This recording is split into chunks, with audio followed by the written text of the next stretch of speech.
অন্ধকার। যুগ যুগান্তর ধরে এই শব্দটা মানুষের মনে এক অজানা ভীতির সঞ্চার করে এসেছে, কারণ এই অন্ধকারের আড়ালেই রূপদান পায় পৃথিবীর সকল নিকৃষ্ট, গর্হিত ও ভয়ঙ্কর কাজগুলো। এই অন্ধকার আবার দুই রকমের হয়। দিনের শেষে পৃথিবীর বুকে নেমে আসা অন্ধকার, আর আরেকটা হলো মানুষের মনে জমে থাকা খারাপ চিন্তাভাবনার ফলে সৃষ্ট অন্ধকার। কিন্তু এই দুই অন্ধকার যখন একসাথে মিলেমিশে যায়, তখন তার ভয়াবহতা হয় অনেক বেশি মারাত্মক। বিভা ক্যাফেতে আপনাদের জন্য আজকের নিবেদন কল্যাণ সরকারের কলমে রোমহর্ষক অলৌকিক কাহিনী জিঘাংসা। গল্পটি আপনারা শুনবেন দুটি পর্বে। আজ রইল প্রথম পর্ব। আজকের গল্প পাঠে সায়ন্তন, অন্যান্য চরিত্রে সায়নী, সমাপন, অন্বেষ, স্বাগতা, সায়ন্তন, নিহার রঞ্জন ও প্রান্ত। সম্পাদনায় সায়ন্তন, প্রচ্ছদ কৃষ্ণেন্দু, প্রযোজনা ও পরিবেশনায় বিভা পাবলিকেশন। শুনতে থাকুন আজকের গল্প জিঘাংসা।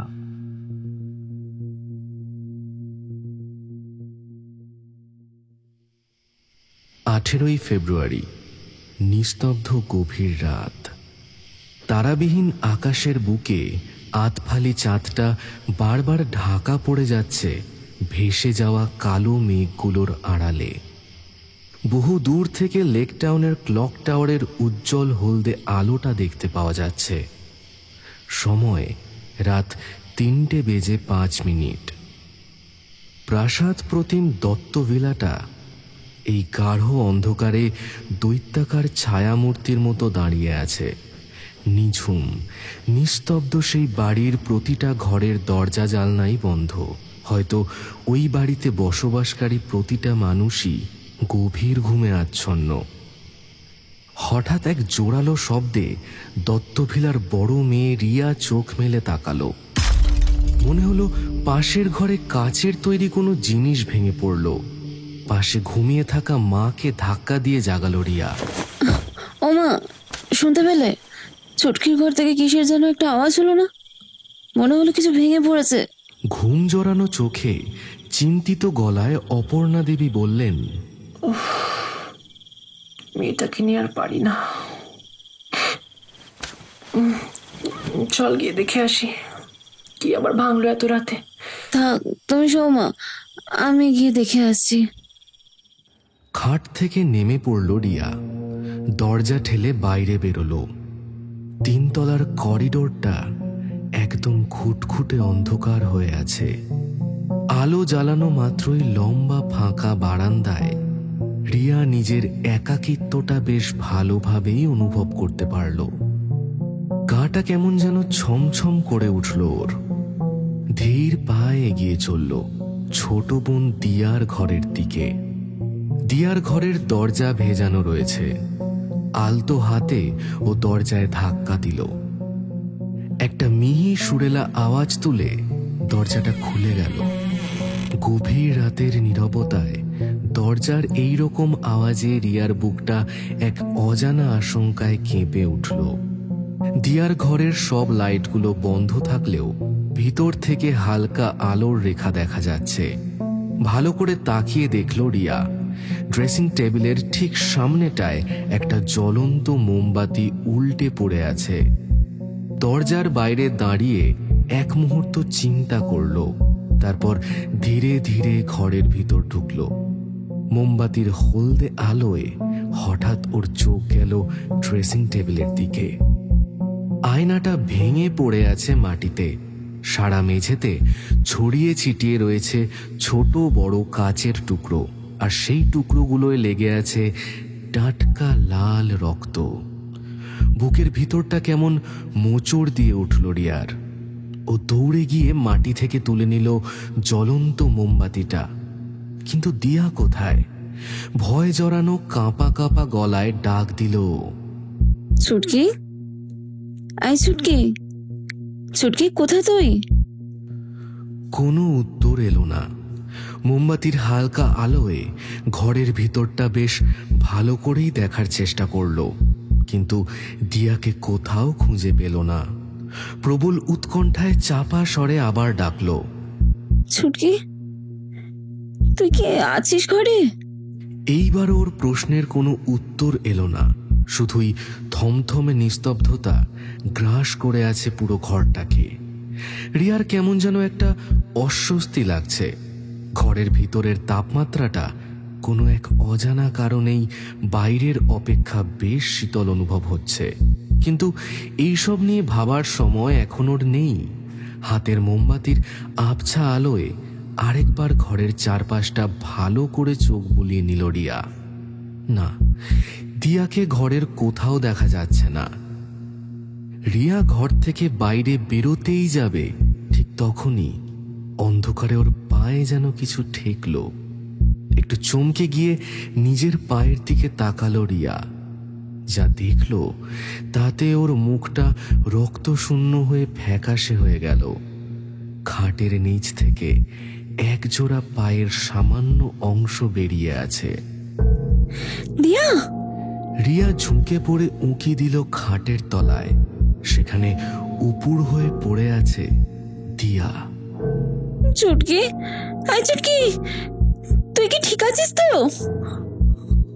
দিয়ার পা ধরে কয়েকবার ঝাঁকুনি দিয়েও কোনো সাড়া পায় না রিয়া।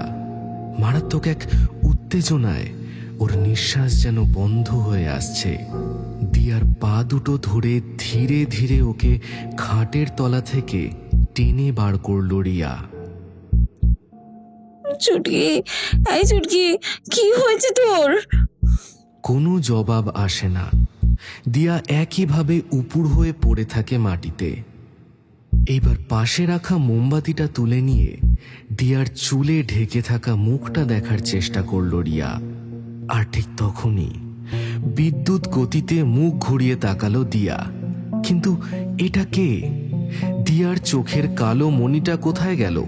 কোনো মানুষের চোখ কি এরকম সাদা হতে পারে? ভয়ে আতঙ্কে রিয়া ছিটকে পড়ল মাটিতে। ততক্ষণে সোজা হয়ে উঠে বসেছে দিয়া। কি ভয়াবহ ওই চেহারা! মুখের সর্বত্র গেঁথে রয়েছে অসংখ্য ছোট বড় কাঁচের টুকরো। দুই চোখ দিয়ে অনবরত গড়িয়ে পড়ছে তরল রক্তের ধারা। ঠোঁটের ফাঁক দিয়ে দেখা যাচ্ছে বিচ্ছিরি নোংরা দাঁতগুলো। আগুন ঝরানো রাগী চোখে ও তখন তাকিয়ে আছে রিয়ার দিকে। Where is my baby? দিয়ার চেনা গলা দিয়ে এইরকম অচেনা স্বর শুনে রিয়ার সারা শরীরের রক্ত যেন বরফের মতো হিম হয়ে গেল। মনে হলো দিয়ার গলা দিয়ে যেন একই সাথে দুটো আওয়াজ বেরোচ্ছে। ও আবারও বলল, I said, where is my baby? ঘটনার বীভৎসতায় রিয়ার গলা দিয়ে তখন কোনো শব্দ বেরোতে চাইছে না। তবুও কাঁপা কাঁপা গলায় ও বলল, আমি জানি না, বিশ্বাস করো, আমি সত্যি বলছি। এক মুহূর্ত চুপ করে মাথা ঝুঁকিয়ে বসে রইল দিয়া। তারপরেই একটা বিচ্ছিরি শব্দ করে হাসতে শুরু করলো। কিছুক্ষণ এইভাবে হাসার পর হঠাৎ থেমে গেল দিয়া। চকিতে রিয়ার দিকে মুখ ঘুরিয়ে চিৎকার করে বলল, আমার বাচ্চা ফিরিয়ে দে, নইলে কারোর মুক্তি নেই, কারণ নেই, কারণ নেই। এ তো মরবে, সাথে তুইও মরবি, তুইও মরবি। কথাটা বলেই প্রায় হাওয়ায় ভেসেই শটান উঠে দাঁড়িয়ে পড়ল দিয়া। তারপর একটু একটু করে এগিয়ে আসতে থাকলো রিয়ার দিকে। অন্ধকার আচ্ছন্ন ঘরে একটা ভয়ঙ্কর পৈশাচিক মূর্তিকে ধীরে ধীরে নিজের দিকে এগিয়ে আসতে দেখে রিয়ার মস্তিষ্ক সম্পূর্ণরূপে কাজ করা বন্ধ করে দিল। ওর সমস্ত শরীর ক্রমশ যেন অসাড় হয়ে আসতে লাগলো। দিয়া যখন প্রায় রিয়ার সামনে এসে দাঁড়িয়েছে, ঠিক তখনই রিয়ার হাত ধরে কেউ টান দিল। সম্বিত ফিরে তাকিয়ে দেখলো মা চিৎকার করে বলছে, পালিয়ে আয় রিয়া, শিগগির আয়, দিয়া আর মানুষ নেই রিয়া, শিগগির পালিয়ে আয়, ও তোকে মেরে ফেলবে নইলে, শিগগির আয়। মায়ের ডাকে কোনো মতে ওই অন্ধকার থেকে ছুটে বের হয় রিয়া। তারপর দরজাটা বাইরে থেকে বন্ধ করে দেয়। ভিতর থেকে তখন ক্রমাগত দরজায় ধাক্কা চলছে, তার সাথে মুহুর্মুহু শোনা যাচ্ছে দিয়ার হিংস্র চিৎকার। তোরা কেউ বাঁচবি না, মরবি তোরা, মরবি, সবাই মরবি, মরবি, তোরা মরবি, সবাই মরবি, কেউ বাঁচবি না, কেউ না।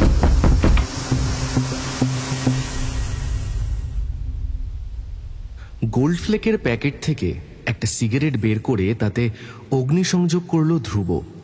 এরপর একরাশ ধোঁয়া ছেড়ে কৌতূহলী দৃষ্টিতে আমার দিকে তাকিয়ে বলল, তারপর? ধ্রুবর কুঁচকে যাওয়া ভ্রু দেখে সহজেই বুঝতে পারলাম ও দত্তভিলার ঘটনা সম্পর্কে জানতে আগ্রহী হয়েছে। আমি আবারও বলতে শুরু করলাম, গতকাল সকাল 6টা কি 6:30 নাগাদ আমার কাছে দত্তভিলা থেকে একটা ফোন আসে। ফোন করেছিলেন অবনী দত্তের স্ত্রী, অর্থাৎ দিয়ার মা অপর্ণা দেবী। উনি আমাকে জানান যে ওনার ছোট মেয়ে কোনো এক অজানা কারণে গত রাত থেকে গুরুতরভাবে অসুস্থ হয়েছে। তো আমি যেন যত তাড়াতাড়ি সম্ভব ওনাদের বাড়িতে গিয়ে একবার দিয়াকে দেখে আসি। সাধারণত এত সকালে আমি কোনো পেশেন্ট দেখতে যাই না, কিন্তু বুঝতেই পারছেন, মানে যেহেতু পেশায় ডাক্তার, তাই সময়ের কথাটা মাথায় রাখা সম্ভব হয় না। সকাল 7:30 নাগাদ আমি দত্তভিলায় পৌঁছাই। অবনীবাবু বাড়িতে নেই, উনি ব্যবসার প্রয়োজনে 2 দিনের জন্য বাইরে গেছেন। অপর্ণা দেবী আমাকে দিয়ার ঘরে নিয়ে গেলেন। দরজা বাইরে থেকে বন্ধ করা ছিল। আপনাকে বললে হয়তো বিশ্বাস করবেন না, দরজা যখন খুলে ঢুকলাম না, মানে ভিতরটা একদম তছনছ করা ছিল। আর তার মধ্যে আমি আরও কিছু বলতে যাচ্ছিলাম, কিন্তু ধ্রুব আমায় হাতের ইশারায় থামিয়ে দিল। তারপর ওর বিখ্যাত ঠোঁট চাপা মুচকি হাসিটা দিয়ে বলল, আপনাকে এটা কে বললো যে আমি আপনার কথা বিশ্বাস করছি না? আপনি যা যা দেখেছেন তার পুঙ্খানুপুঙ্খ বিবরণ করে আমাকে সবকিছু খুলে বলুন, আমি আপনার সব কথাই বিশ্বাস করছি। ধ্রুবর কাছ থেকে আশ্বাস পেয়ে আমি আবার বলতে শুরু করলাম। দিয়ার ঘরের অবস্থা দেখে মনে হয়েছিল সারা রাত ধরে ওই ঘরের ভিতর যেন কোনো ঝড় বয়ে গেছে। টেবিল চেয়ার উল্টে পড়েছিল, ড্রেসিং টেবিলের আয়না ভেঙে সারা ঘরে ছড়িয়ে রয়েছে, বিছানার চাদর, বালিশ, জলের বোতল সব চারিদিকে ছড়িয়ে ছিটিয়ে রয়েছে। মাটিতে, দেওয়ালে সব জায়গায় রক্তের দাগ লেগে রয়েছে। আর তার মধ্যে বিছানার উপর কুঁকড়ে শুয়ে আছে দিয়া। সারা শরীরে গেঁথে থাকা এত কাচের টুকরো নিয়ে একটা মানুষ যে কি করে ঘুমোতে পারে সেটা আমার ধারণার বাইরে ছিল। আমি ওর সব কাজ বের করে ওকে ড্রেসিং করে দিলাম, কিন্তু তার মধ্যেও একটা বারের জন্য চোখ খুলল না। আপনি বলুন, মানে একজন মানুষের পক্ষে কি এটা কখনো সম্ভব? ধ্রুব সিগারেটের শেষাংশটা অ্যাস্ট্রেতে গুঁজে দিয়ে বলল, মানুষের সহ্য শক্তি নিয়ে কিন্তু আপনার কোনো ধারণা নেই কুশলবাবু। মানুষ যখন কোনো কিছু ঘরে থাকে তখন সে এমন দুঃসাধ্য কাজ করে ফেলতে পারে যেটি আমাদের পক্ষে সাধারণ অবস্থায় করা সম্ভব নয়। আমার মুখের অবস্থা দেখে ধ্রুব হয়তো আন্দাজ করতে পারল ওর কথাটা আমি ঠিক বিশ্বাস করে উঠতে পারলাম না, তাই ও ব্যাপারটা আরেকটু পরিষ্কার করে বলার চেষ্টা করলো। যেমন ধরুন মাতাল, আপনি খেয়াল করে দেখবেন ওরা পড়ে যাচ্ছে, ওদের কেটে যাচ্ছে, মারাত্মক ব্যথা পাচ্ছে, তাও কিন্তু ওদের কোনো হুঁশ নেই, কারণ ওরা মদের ঘোরে রয়েছে। তারপরে ধরুন এই যে ক্লোরোফর্ম দিয়ে এত মানুষের অপারেশন হচ্ছে, কিন্তু তারা ব্যথা এক ফোঁটাও টের পাচ্ছে না। এর কারণও কিন্তু সেই এক, ক্লোরোফর্মের ঘোরে থাকছে বলেই ওরা এক ফোঁটাও ব্যথা টের পাচ্ছে না। ঠিক সেরকমই দিয়া হয়তো কোনো রকম ঘোরেই ছিল, তাই ওর একটা বারের জন্য ব্যথা অনুভব হয়নি। কিন্তু প্রশ্নটা হলো, কিসের ঘোরে ছিল? ধ্রুবর কুঁচকে যাওয়া ভ্রু দুটো কিসের ইঙ্গিত করলো সেটা আমি ঠিক বুঝতে না পারলেও এইটুকু বুঝেছি, ধ্রুব এই ঘটনার মধ্যে অবশ্যই কোনো রহস্যের গন্ধ পেয়েছে। আর ওর সন্দেহটা যে ঠিক সেটা তো পরের রাতের ঘটনাতেই প্রমাণিত। আমি সেই ঘটনায় ধ্রুবকে বলতে শুরু করলাম, ধ্রুববাবু, আজ শুরুতে আপনাকে যেই ঘটনাটা বললাম সেটা কিন্তু আমার রিয়া আর অপর্ণা দেবীর মুখ থেকেই শোনা। সবকিছু শোনার পর দিয়াকে আমি টিটেনাস আর একটা পেইন কিলার ইঞ্জেকশন দিয়েছিলাম। তারপর কিছু অল্প মেডিসিন আর একটা কাটা জায়গায় লাগানোর জন্য মলম লিখে দিয়ে দত্তভেলা থেকে ফিরে এসেছিলাম। গতকাল বিকেলের দিকে আমার কাছে একটা ফোন এসেছিল যে দিয়া নাকি সারাদিনে একবারের জন্যও জাগেনি। আমি যদি ওদের প্যানিক করতে বারণ করেছিলাম, কারণ আমার মনে হয়েছিল যে পেইন কিলার ইঞ্জেকশনে ঘুম হওয়াটা সাধারণ ব্যাপার। তাছাড়া আগের দিন সারা রাত জাগার দুর্বলতাও ছিল দিয়ার মধ্যে, তাই হয়তো সারাদিন ঘুমিয়েছে।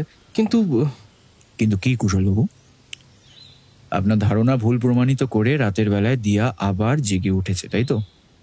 ধ্রুবর কথায় বুকের ভিতরটা ঢিপ ঢিপ করে উঠল। ও জানলো কি করে এটা? শুকিয়ে যাওয়া গলায় আমি আবারও বলতে শুরু করলাম। গতকাল রাত প্রায় 1টা নাগাদ দিয়াদের বাড়ির কাজের লোক প্রতিমা হঠাৎ রান্নাঘর থেকে একটা আওয়াজ শুনতে পায়। সন্দেহবশত ঘুম থেকে উঠে রান্নাঘরের দিকে যায়। ও দেখে রান্নাঘরের সমস্ত আলো নেভানো, কিন্তু দরজাটা হাঁ করে খোলা রয়েছে। সেখান থেকে হালকা হলদে আলো দেখা যাচ্ছে। ওর পরিষ্কার মনে পড়ছিল ও শোয়ার আগে রান্নাঘরের দরজাটা বন্ধ করে শুয়েছিল। তাই কৌতূহলবশত প্রতিমা রান্নাঘরে উঁকি দেয়। তখন ওর নজরে পড়ে ফ্রিজের দরজা সম্পূর্ণ খুলে রয়েছে, আর সেই হালকা হলদে আলোর সামনে ওর দিকে পিছন ঘুরে মাটির মধ্যে পা ছড়িয়ে বসে রয়েছে দিয়া। এত রাতে দিয়াকে ওইভাবে বসে থাকতে দেখে প্রতিমা রান্নাঘরের লাইট জ্বালিয়ে এগিয়ে যায় ওর দিকে। ছদ্দিমণি, তুমি এখানে কি করছো? কিন্তু কোনো উত্তর আসে না। প্রতিমা আবার জিজ্ঞেস করে, ছদ্দিমণি, তোমার কিছু লাগবে? দিয়ার কাঁধে হাত রাখে প্রতিমা, আর ঠিক তখনই প্রতিমার দিকে ঘুরে তাকায়। আর দিয়ার চেহারা দেখে ভয়ে আতঙ্কে একদম চিৎকার করে ওঠে প্রতিমা। মণিবিহীন সাদা চোখ বেয়ে রক্ত পড়ছে, মুখের মধ্যে ঝুলে রয়েছে এক টুকরো কাঁচা মাংস। দিয়া সেই মাংসটা দাঁত দিয়ে টেনে ছিঁড়ে চিবিয়ে চিবিয়ে খাচ্ছে। এই নৃশংস দৃশ্য দেখার পর প্রতিমা ওখানে জ্ঞান হারায়। তারপর আজ ভোরবেলা রিয়া আমাকে ফোন করে প্রতিমার সাথে কাল রাতে যেটা ঘটেছে সেটা সম্পূর্ণটা জানায়। তারপরেই আমি বুঝতে পারি যে এই কেসটা আপনার দ্বারা হ্যান্ডলিং করা সম্ভব নয়, তাই এত সকালে এই অধমের দরজায় আপনার পদধূলি। কি ঠিক বললাম তো কুশলবাবু? আমি একটু অসহায়ভাবেই বললাম, হ্যাঁ একদম ঠিকই বলেছেন। ধ্রুব একটা দীর্ঘ নিঃশ্বাস ছাড়ল। তারপর একটা ডায়েরি খুলে তাতে 1 নম্বর 2 নম্বর পয়েন্ট বানিয়ে লিখতে শুরু করলো। 1. দিয়ার ঘর অন্ধকার ছিল। 2. সময় ছিল রাত 3:05। 3. ড্রেসিং টেবিলের সামনে জ্বলন্ত মোমবাতি উল্টে পড়েছিল। 4. রিয়া মোমবাতি তুলে নিয়ে দিয়াকে খুঁজতে শুরু করলো। 5. আয়নার কাঁচ ভাঙা ছিল, তাতে রক্ত লেগেছিল। 6. দিয়ার চোখে কোনো মণি ছিল না, চোখ থেকে রক্ত গড়িয়ে পড়ছিল। হঠাৎ লেখা থামিয়ে ধ্রুব আমার দিক তাকিয়ে জিজ্ঞেস করলো, আচ্ছা বলছি, দিয়া কি বিবাহিত? আমি ঘাড় নাড়িয়ে জবাব দিলাম, হ্যাঁ 6 মাস আগেই বিয়ে হয়েছে। ধ্রুব বিড়বিড় করে বলল, স্ট্রেঞ্জ। তারপর আবার লিখতে শুরু করলো। 7. দিয়ার একটাই প্রশ্ন ছিল, where is my baby. 8. Pratima light জ্বালিয়ে যখন দিয়ার সামনে গেল তখনও ফ্রিজ থেকে কাঁচা মাংস খাচ্ছিল। পেনটা নামিয়ে রাখলো ধ্রুব। তারপর কপালে গভীর চিন্তার ভাঁজ ফেলে আমায় বলল, সবই তো ঠিক আছে কুশলবাবু, কিন্তু খটকা শুধু একটাই জায়গায়, জানেন তো? আয়নার কাঁচটা ভাঙলো কি করে? মুখে কিছু না বললেও মনে মনে ভাবলাম, বোঝো ঠেলা, সাধে কি তোমার কথাবার্তা আমার মাথায় ঢোকে না? চিন্তা করার এত কিছু থাকতে শেষে কিনা আয়নার কাঁচ কেন ভাঙলো সেটা এসে আটকালে।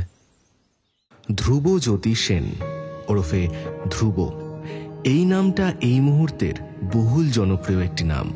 তার প্রধান কারণ হিসেবে অবশ্যই বলা যায় মানসিক রোগ বিশেষজ্ঞ ডাক্তার হিসেবে বর্তমানে তার জুড়ি মেলা ভার। তবে ধ্রুবর ঘনিষ্ঠ বন্ধু হিসেবে ওর বিষয়ে আরও কিছু এমন তথ্য আমার জানা আছে যা সাধারণ মানুষের কাছে একেবারেই অজানা।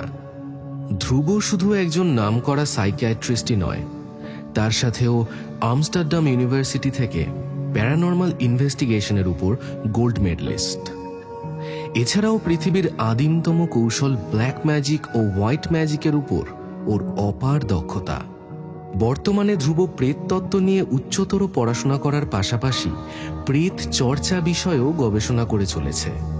আমার কাছে দিয়ার সমস্ত ঘটনা শোনার পর ও আজ বিকেলে নিজে দত্তভিলায় যেতে আগ্রহী হয়েছে। সন্ধে 6:30। আমাদের গাড়িটা শ্রীভূমি ইউনাইটেড ব্যাংকে ডান দিকে রেখে ক্যানাল স্ট্রিট ধরে এগিয়ে চলেছে লেকটাউন রোডের দিকে। ফেব্রুয়ারি মাস, শীত বিদায় নিলেও গাড়িতে বসে হাওয়াটা বেশ ঠান্ডা ঠান্ডাই লাগছে।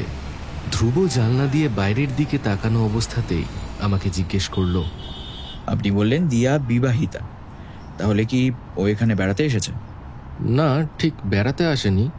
আসলে প্রথম রাতের যে ঘটনাটা আপনাকে বলেছিলাম, অর্থাৎ 8ই ফেব্রুয়ারি দত্ত পরিবারের বড় মেয়ে রিয়ার জন্মদিন ছিল।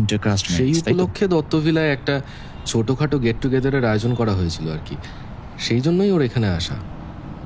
ধ্রুব গম্ভীর মুখে একটাই শব্দ করল, বেশ কিছুক্ষণ একদম চুপ থাকার পর ধ্রুব আবার জিজ্ঞেস করলো, আচ্ছা কুশলবাবু, বলছি রিয়াও কি বিবাহিতা? আসলে বিবাহিতা হলে তো জন্মদিন শ্বশুর বাড়িতে পালন হওয়ার সম্ভাবনাটাই বেশি, কিন্তু সেটা না হয়ে এখানে তো। ধ্রুব আরো কিছু বলতে যাচ্ছিল, কিন্তু তার আগেই আমি বলতে শুরু করলাম। প্রায় বছর 3 আগে রিয়ার বিয়ে হয়েছিল কলকাতার এক নামকরা কাপড় ব্যবসায়ী অনুজ আগরওয়ালের সাথে। আগে হ্যাঁ মশাই, তবে প্রথম দিকে ওদের সেরকম একটা অসুবিধা ছিল না। ঝামেলাটা শুরু হলো রিয়ার বাচ্চাটা মিসক্যারেজ হয়ে যাওয়ার পর থেকে আর কি। শ্বশুরবাড়িতে রিয়াকে নিয়ে নানা রকম গঞ্জনা আর অবহেলা সহ্য করতে হচ্ছিল।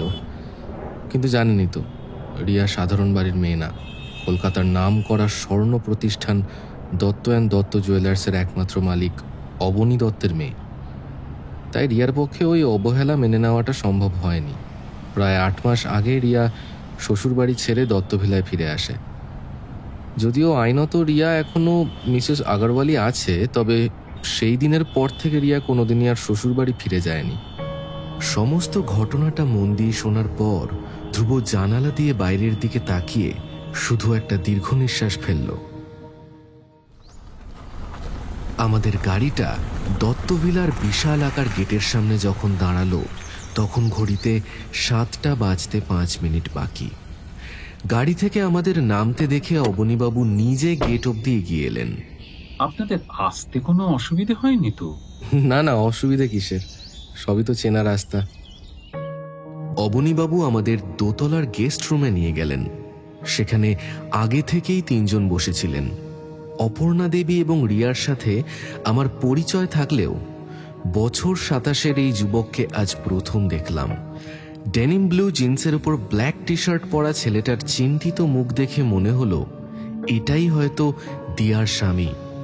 আমি ধ্রুবর সাথে সকলের পরিচয় করিয়ে দেওয়ার জন্য ডক্টর ধ্রুবজ্যোতি সেন নামটা বলা মাত্রই অবনীবাবুর চোখ দুটো যেন চকচক করে উঠল। উল্টো দিকের সোফায় বসা রিয়া সোফা ছেড়ে উঠে দাঁড়িয়ে উত্তেজিত গলায় বলল, আপনি সেই বিখ্যাত doctor Dhrubajyoti Sen? I can't believe যে আপনি আমাদের বাড়িতে এসেছেন। ব্যারিস্টার শুভঙ্কর কাকু বাবার ছোটবেলার বন্ধু হন। শুভমকে নিয়ে আপনার মিশরীয় রহস্য সমাধানের সমস্ত ঘটনাই আমার কাকুর কাছ থেকে শোনা। দয়া করে আমাদের ছুটকিকেও এইভাবে ঠিক করে দিন প্লিজ ডাক্তারবাবু। ওর এই অবস্থা চোখের সামনে দেখে আর সহ্য করতে পারছি না। কথাটা বলেই রিয়া 2 হাত মুখে ঢেকে বাচ্চাদের মতো হাউ হাউ করে কেঁদে ফেলল। পাশে বসে থাকা অপর্ণা দেবীও শাড়ির আঁচলে নিজের চোখ মুছতে মুছতে রিয়ার মাথায় হাত বুলিয়ে সান্ত্বনা দিতে থাকলো। ধ্রুব রিয়াকে একটু আশ্বস্ত করে বলল, রিয়া দেবী, আপনি এইভাবে বিচলিত হবেন। কথা দিচ্ছি আপনাকে, আমার দিক থেকে কোনো রকম চেষ্টার ত্রুটি থাকবে না। কিন্তু সবার আগে আমি দিয়াকে একবার দেখতে চাই। হ্যাঁ অবশ্যই, আসুন আসুন আমার সাথে। চেয়ার ছেড়ে উঠে দাঁড়ালেন অবনীবাবু। রিয়া চোখের জল মুছে নিয়ে বলল, বাবা তুমি বসো, আমি নিয়ে যাচ্ছি। অবনীবাবু পুনরায় চেয়ারে বসে পড়লেন। তবে ওনার চোখ দেখে মনে হলো উনি হয়তো একটু বিরক্তই হলেন। আমরা যখন 3 তলা যাওয়ার উদ্দেশ্যে দরজা দিয়ে বেরোতে যাব, ঠিক তখনই অপরিচিত সেই যুবকটি বলল, আমি যাব সাথে? না মানে যদি কোনো প্রবলেম হয়। রিয়া মৃদু হেসে বলল, না না ঋষি, আই ক্যান ম্যানেজ। তুমি সবে এসছো, একটু বিশ্রাম নাও। আধুনিক ডিজাইনের কাঠের রেলিং ঘেরা সিঁড়ি দিয়ে উপরে উঠতে উঠতে রিয়া আমাদেরকে বলল, মাত্র 6 মাস আগে ছুটকির সঙ্গে ঋষির বিয়ে হয়েছে, তার মধ্যেই নিজের বউয়ের এইরকম অবস্থা দেখে ছেলেটা সত্যি খুব নার্ভাস হয়ে পড়েছে। 3 তলার সাজানো গোছানো পরিষ্কার বারান্দা দিয়ে হেঁটে গিয়ে আমরা একটা বন্ধ দরজার সামনে এসে দাঁড়ালাম। রিয়া দরজাটা খোলা মাত্রই নিকষ কালো অন্ধকার ঘরের ভিতর থেকে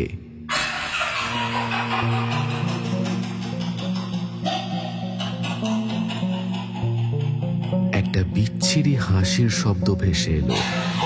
যদিও গাঢ় অন্ধকারে ঘরের ভিতরটা কিছুই দেখা যাচ্ছিল না, তবু বারান্দার মধ্যে দাঁড়িয়েও সেই হাসির শব্দে আমার শিরদাঁড়া দিয়ে যেন বরফ গলা জল বেয়ে পড়ল।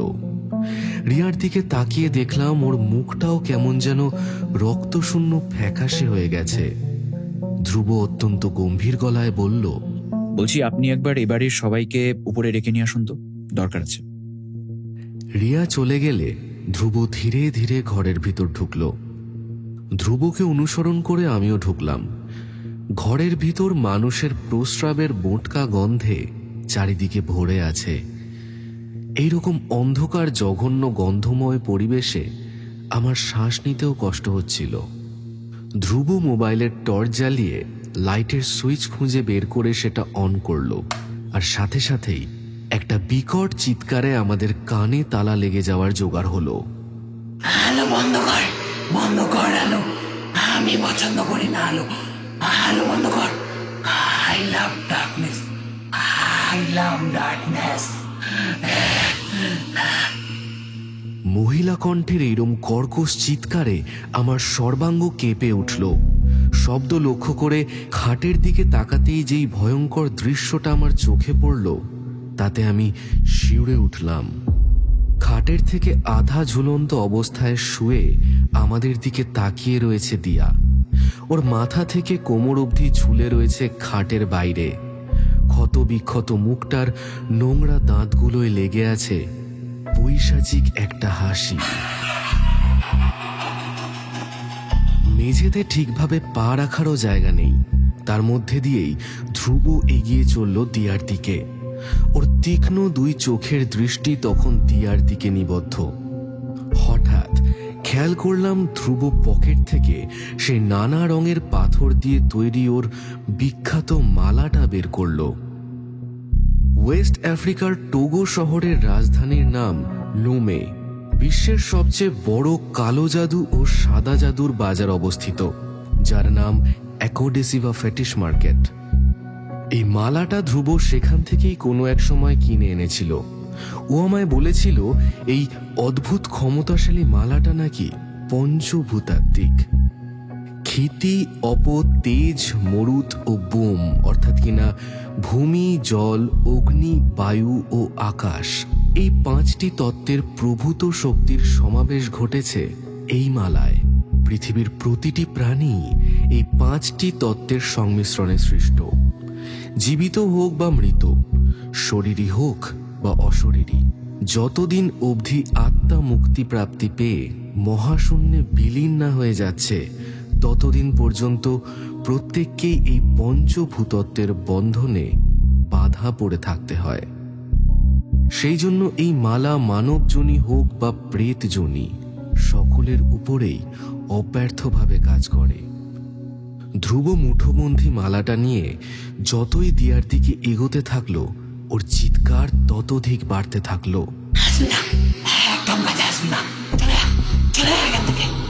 মরবি তোরা, তোরা সবাই মরবি, মরবি তোরা, মরবি, মরবি তোরা। আমি বাকরুদ্ধ হয়ে দেখছিলাম একটা মেয়ের দাপাদাপিতে মোটা কাঠের তৈরি খাটটা রীতিমতো কাঁপতে শুরু করলো। ধ্রুব এই সব কিছু উপেক্ষা করে গিয়ে দিয়াকে 2 হাতের মধ্যে চেপে ধরে পাথরের মালাটা ওর সর্বাঙ্গে বুলিয়ে দিতে থাকলো। তার সাথে বিড়বিড় করে বলে যেতে থাকলো কোনো এক মন্ত্র। বেশ কিছুক্ষণ চিৎকার আর দাপাদাপি করার পর দিয়া একসময় শান্ত হয়ে বিছানায় এলিয়ে পড়ল। ধ্রুব মালাটা ওর গলায় পরিয়ে দিল। 5 ফুট 11 ইঞ্চির একজন বলিষ্ঠ মানুষের পক্ষেও এই মেয়েকে বশে আনতে কতটা শক্তি প্রয়োগ করতে হয়েছে সেটা ধ্রুবর ঘামে ভেজা জামাটা দেখে সহজেই অনুমান করতে পারছিলাম। হঠাৎ মানুষের পায়ের আওয়াজ পেয়ে পিছনে ঘুরে তাকাতেই দেখলাম অপর্ণা দেবী, ঋষি আর রিয়া কখন যেন এসে উপস্থিত হয়েছে দরজার বাইরে। ওদের দেখে ধ্রুব গম্ভীর গলায় বলল, এই মালাটা যেন দিয়ার গলা থেকে কোনো মতেই খোলা না হয়। যতক্ষণ এই মালা ওর গলায় থাকবে ততক্ষণ কিন্তু ও শান্ত থাকবে। যদিও এর দ্বারা বেশি দিন ওকে আমি আটকে রাখতে পারবো না, তবুও একটা দিন অন্তত আমি সময় পেয়ে যাব। অপর্ণা দেবী কান্না জড়ানো গলায় বললেন, ডক্টর সেন, আমার মেয়েটা আবার আগের মতো ঠিক হয়ে যাবে তো ডক্টর সেন? আমার মেয়েটা আবার আগের মতো ঠিক হয়ে যাবে তো? তার জন্য যে বাড়ির সকলকেই আমাকে কিছু প্রশ্নের সঠিক উত্তর দিতে হবে অপর্ণা দেবী। ধ্রুবর কথা শুনে 3 জনেই অবাক চোখে একে অপরের মুখের দিকে চাইল। সেটা লক্ষ্য করেই ধ্রুব হঠাৎ ঠোঁট চাপা মুচকি হাসিটা হেসে বলল, চলুন এবার তাহলে নিচে যাওয়া যাক। দোতলার ঘরে আমি ধ্রুব পাশাপাশি একটা সোফায় বসলাম। আমাদের মুখোমুখি উল্টো দিকের সোফায় বসেছে অপর্ণা দেবী, ঋষি আর রিয়া। অবনীবাবু একটা কাঠের রকিং চেয়ারে বসে আছেন। প্রতিমা এসে সেন্টার টেবিলের উপর কফি আর স্ন্যাক্স রেখে গেল। ওর মুখটা দেখে বোঝাই যাচ্ছে সেই রাতের আতঙ্ক এখনো কাটিয়ে উঠতে পারেনি ও। ধোঁয়া ওঠা কফির কাপটা হাতে তুলে নিয়ে তাতে একটা চুমুক দিয়ে ধ্রুব বলল, আপনাদের সবাইকে প্রশ্ন করার আগে একটা জিনিস আপনাদের জানিয়ে দিই। আমার কথাগুলো মন দিয়ে শুনলেই বুঝতে পারবেন যে দিয়া এই মুহূর্তে এমন এক ভয়ঙ্কর বিপদের সামনে দাঁড়িয়ে আছে যার থেকে পৃথিবীর কোনো ডাক্তার, কোনো ওষুধই রক্ষা করতে পারবেন না। থমথমে ঘরের ভিতরে এই মুহূর্তে একে অপরের নিঃশ্বাস ছাড়া আর অন্য কোনো শব্দ শুনতে পাচ্ছিলাম না। ধ্রুব একটু থেমে আবার বলতে শুরু করলো, বর্তমানে দিয়ার শরীরে এক অতীব ভয়ঙ্কর প্রেতাত্মা প্রবেশ করে আছে, যার নাম ব্লাডি ম্যারি।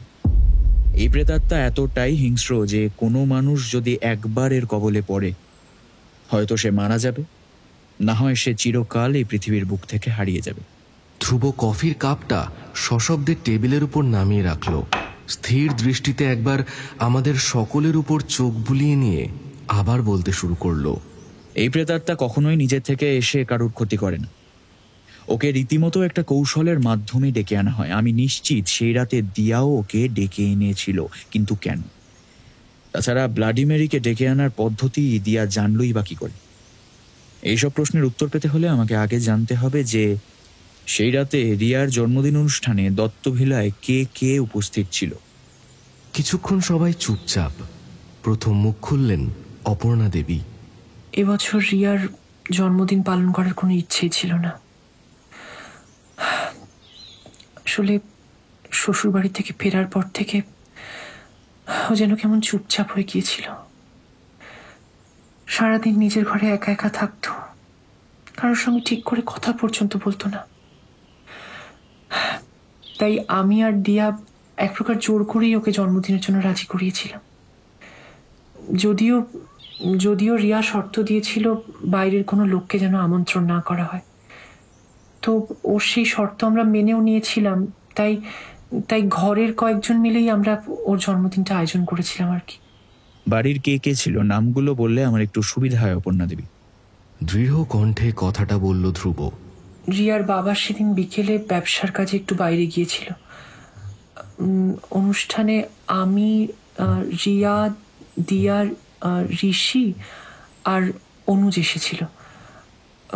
আসলে ভেবেছিলাম এই সুযোগে যদি ওদের সম্পর্কটা আবার আগের মতো করে তোলা যায় আর কি। ধ্রুব এবার কৌতূহলী গলায় জিজ্ঞেস করলো, ওকে, তারপর খাওয়া দাওয়ার পর্ব শেষ হওয়ার পর কি হলো? এমন কোনো ঘটনা ঘটেছে বা এমন কোনো কথা যেটা দিয়া আপনাকে বলেছে যেটা অবাক করার মতো? অপর্ণা দেবী কিছুক্ষণ চুপ থেকে চিন্তা করার চেষ্টা করলেন, তারপর মাথা নাড়িয়ে বললেন, না, সেরকম তো কিছু মনে আসছে না। মানে ঋষি আর অনুজ ওই 10:30টার মধ্যে চলে গেল, আর তারই কিছুক্ষণ বাদে মানে ওই 11টার মধ্যে আমরাও শুয়ে পড়েছিলাম আর কি।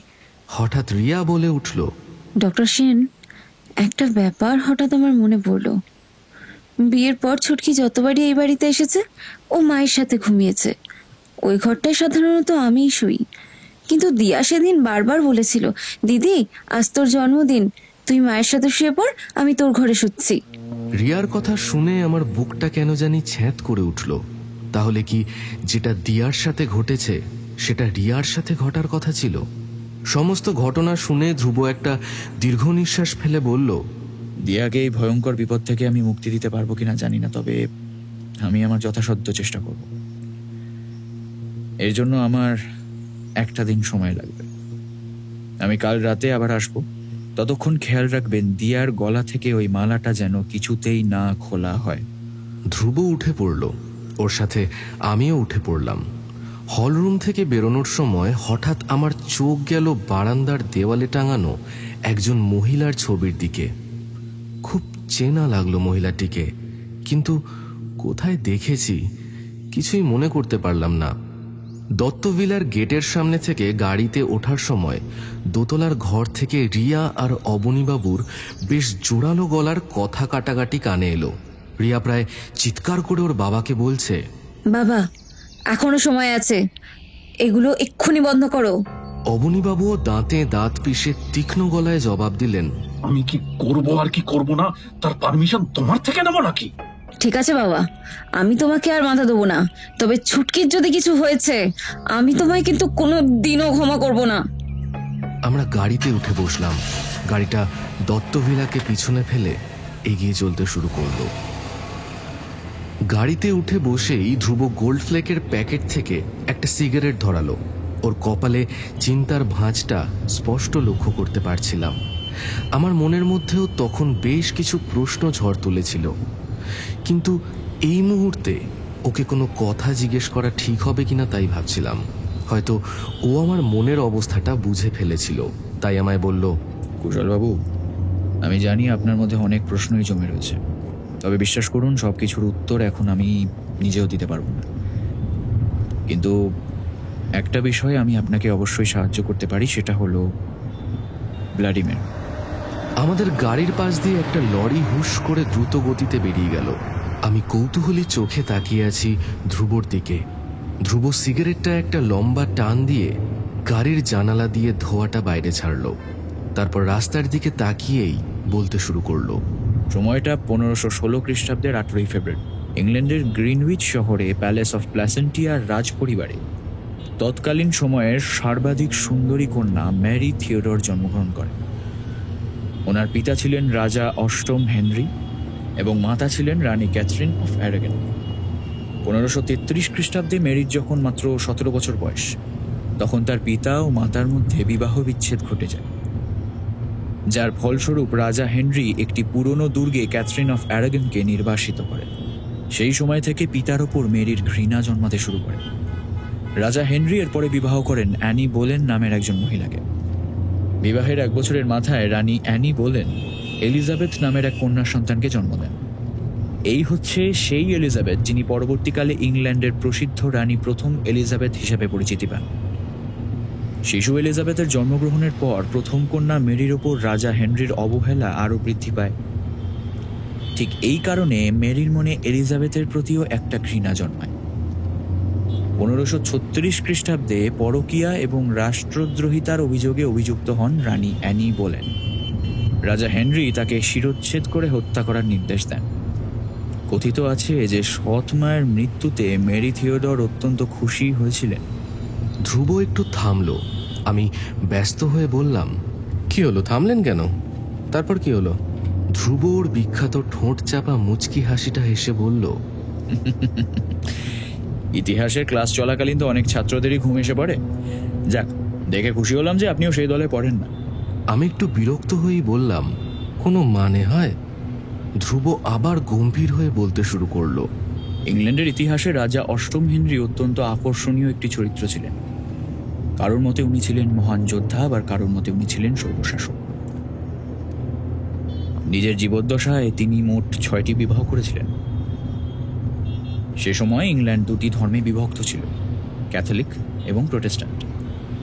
রাজা হেনরি ইংল্যান্ড থেকে রোমান ক্যাথলিকদের ক্ষমতাচ্যুত করে প্রোটেস্ট্যান্ট ধর্মের প্রভাব বিস্তার করেছিলেন।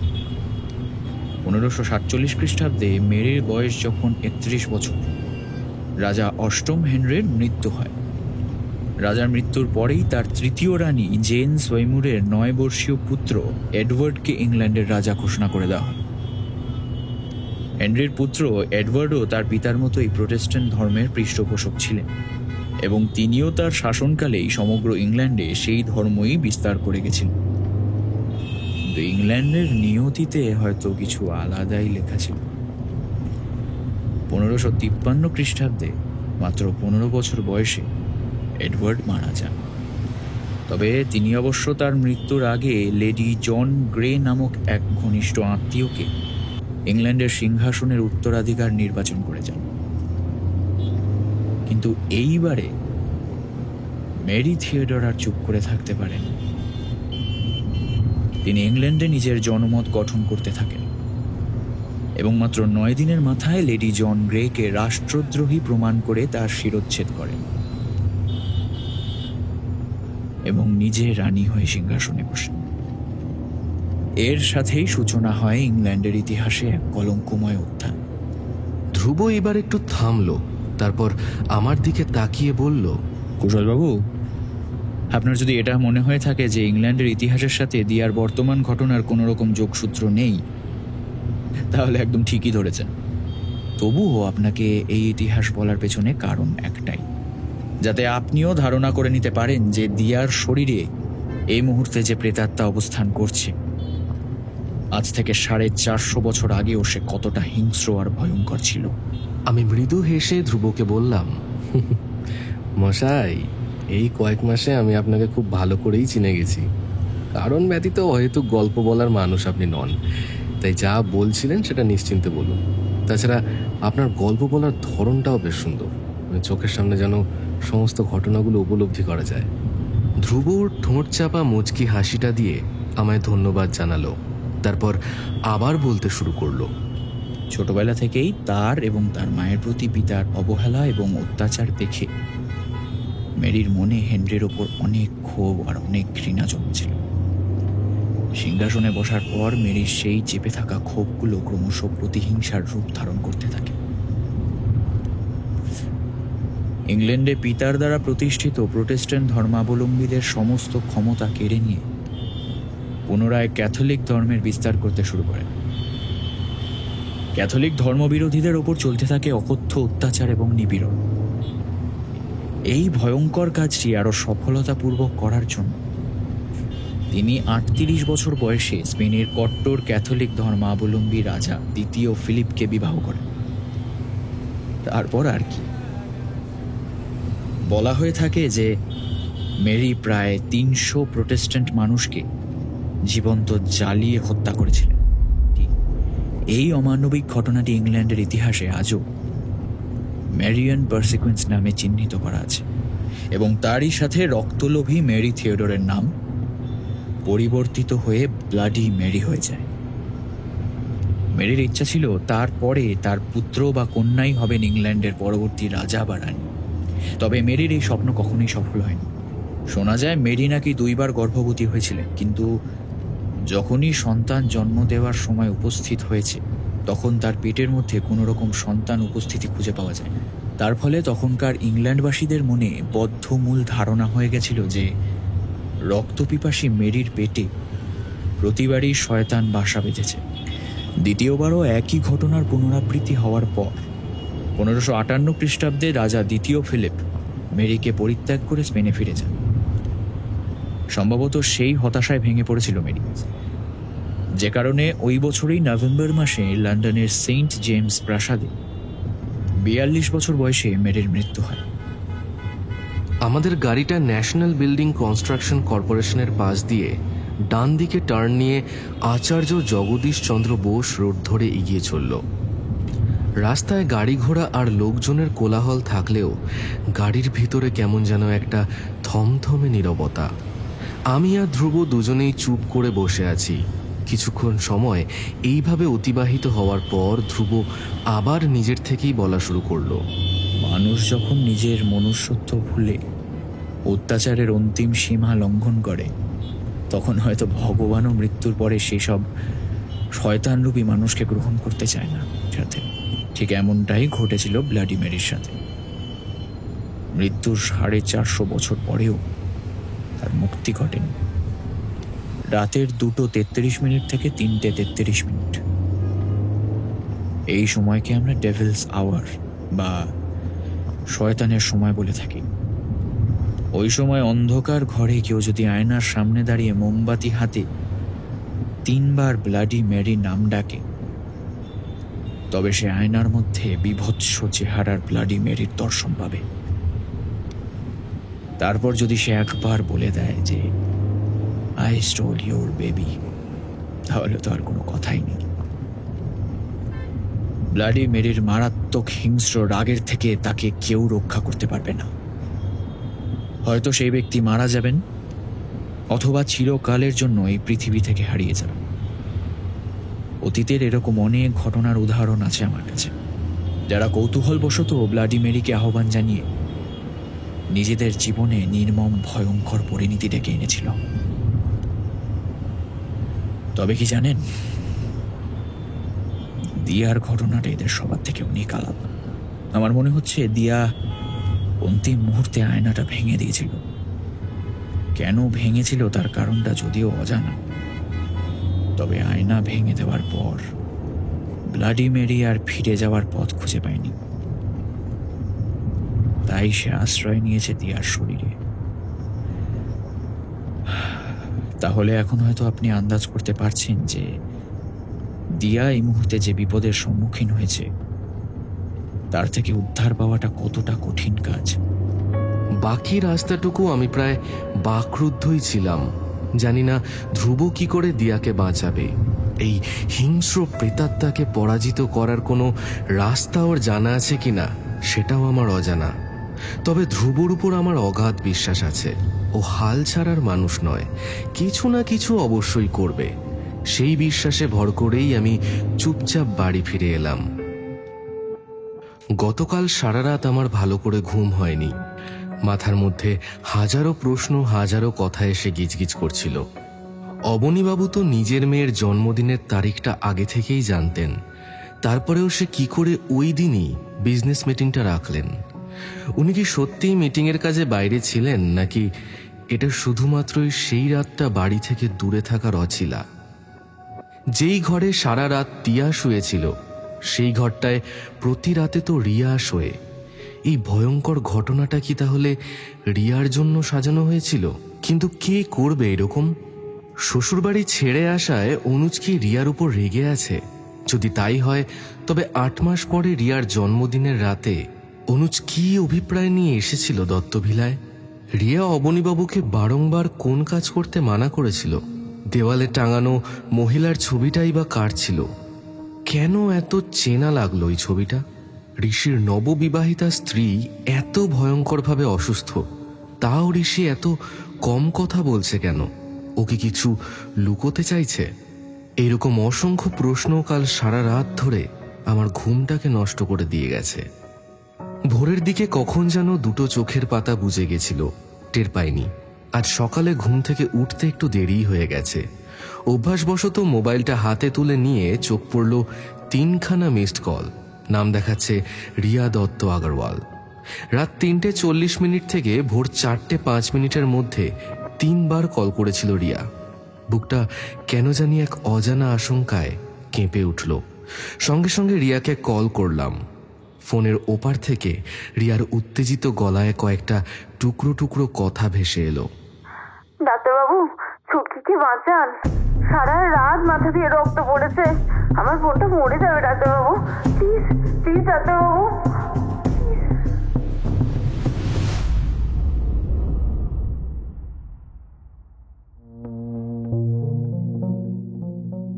শুনলেন জিঘাংসার প্রথম পর্ব। গল্পের পরবর্তী অংশ নিয়ে আমরা শীঘ্রই হাজির হব আপনাদের সামনে। ততক্ষণ ভালো থাকবেন, সাহিত্যে থাকবেন। শুভরাত্রি।